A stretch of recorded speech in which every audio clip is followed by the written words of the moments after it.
Pero allá afuera no estábamos en comunión con esa iglesia, ni teníamos ese espíritu, por lo menos la plenitud de ese espíritu. De todas maneras, profundicé mucho en el libro de los Hechos de los Apóstoles. Y cada vez que profundizas en la Biblia, necesariamente te vas a encontrar con la iglesia que escribió la Biblia, que fue otra cosa que aprendí en el seminario evangélico. La iglesia no surge porque hay gente que cree en la Biblia, no. A partir de la fe de la iglesia escribe la Biblia.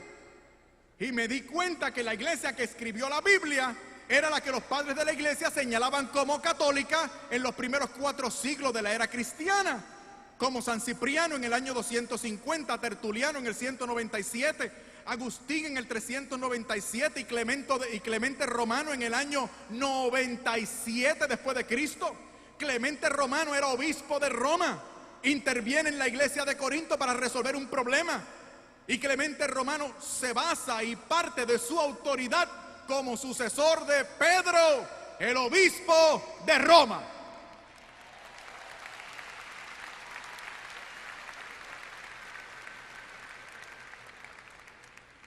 Pero vamos al libro de los Hechos de los Apóstoles, donde surge mi pentecostalismo. Portentos, milagros, prodigios y señales que siguen al pueblo de Dios. Miren la iglesia del libro de los Hechos, profundizando en los textos, no tomándolos de manera superficial, sino profundizando. Me di cuenta de que según Hechos capítulo 1 versículo 8, esa iglesia pentecostal a la cual yo quería pertenecer era una iglesia católica. Me di cuenta profundizando en Hechos capítulo 1 versículo 14 que esa iglesia era mariana. Se refería a la madre de su rey como la reina del reino de los cielos. Por eso la tenemos en el libro de Apocalipsis, en el capítulo 12, como una reina revestida de sol, la luna a sus pies, coronada de estrellas. Está encinta, va a dar a luz al que rige, el que regirá las naciones. ¿Quién es ese que va a regir las naciones? Jesucristo. ¿Quién es la madre de Cristo? María Santísima, en Apocalipsis capítulo 12. Descubrí además, profundizando en los textos bíblicos, que según Hechos capítulo 2 versículo 42, esta primera iglesia pentecostal a la cual yo quería pertenecer era una iglesia eucarística y era una iglesia apostólica. La iglesia de Jesucristo es católica, mariana, eucarística y apostólica.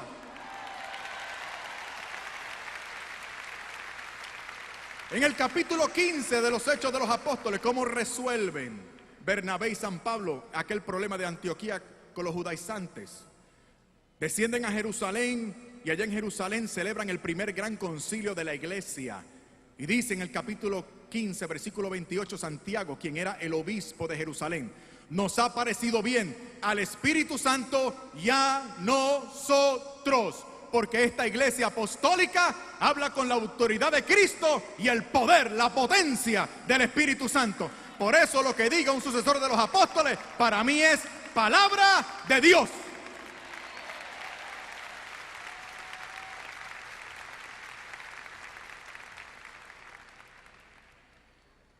En Lucas capítulo 10 versículo 16, el Señor dice: a sus apóstoles, a los primeros ministros, a sus primeros obispos, el Señor dice: el que les escucha a ustedes, me escucha a mí.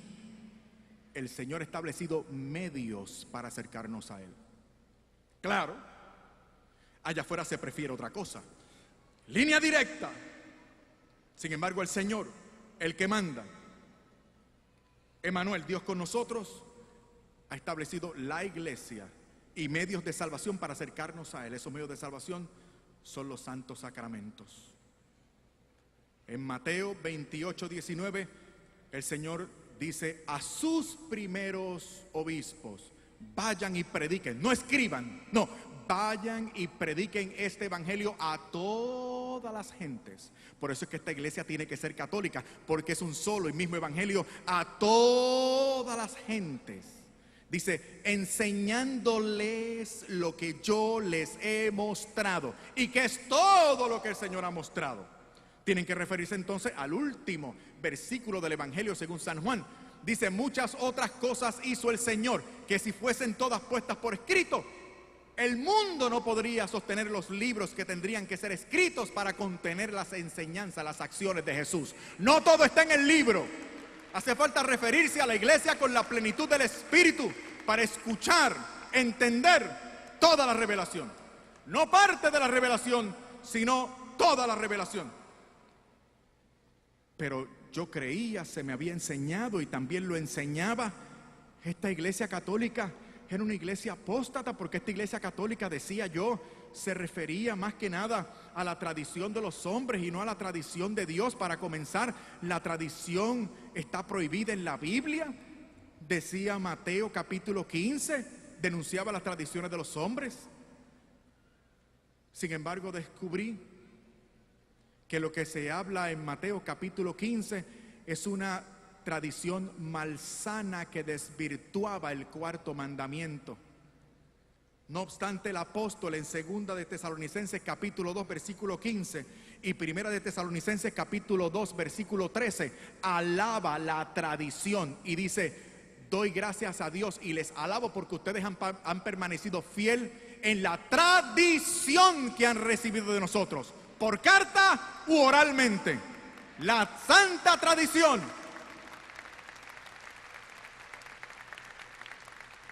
Porque no todo está en la Biblia, pero yo quería que todo estuviera en la Biblia. No me convenía aceptar esto de la tradición. Era la Biblia, solo la Biblia, eso se me había enseñado, eso yo enseñaba a los seminaristas.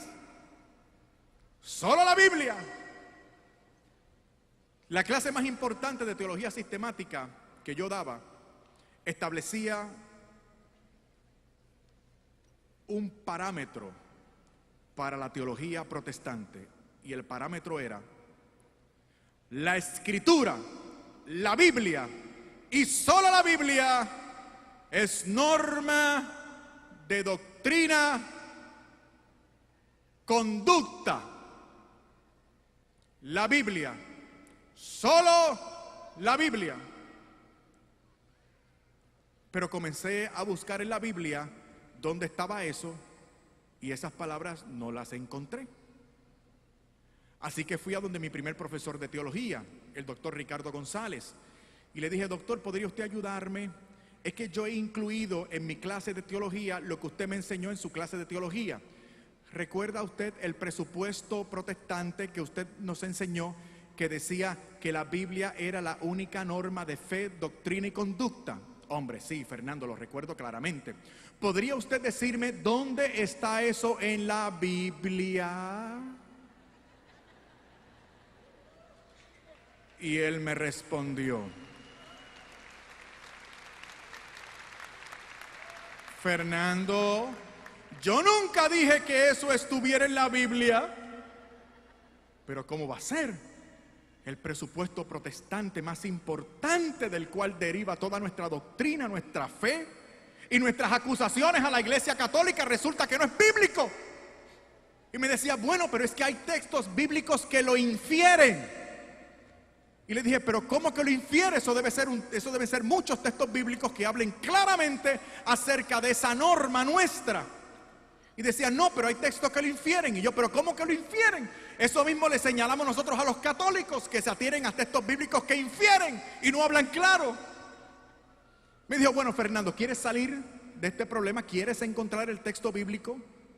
Ya que no lo anotaste durante la clase, ¿quieres que te lo dé?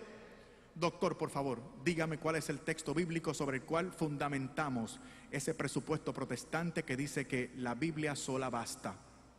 Y me dijo: hombre, segunda de Timoteo, capítulo 3, versículo 16.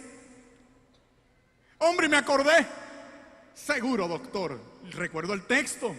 Dice: toda escritura es inspirada por Dios y útil para enseñar, redarguir, corregir, a fin de que todo hombre llegue a ser perfecto a la altura del Señor Jesús. Oh, qué texto hermoso, Dios mío. Dice que la Biblia es inspirada por Dios, y si es inspirada por Dios, viene de Él, y si viene de Él, ¿para qué yo quiero otra cosa?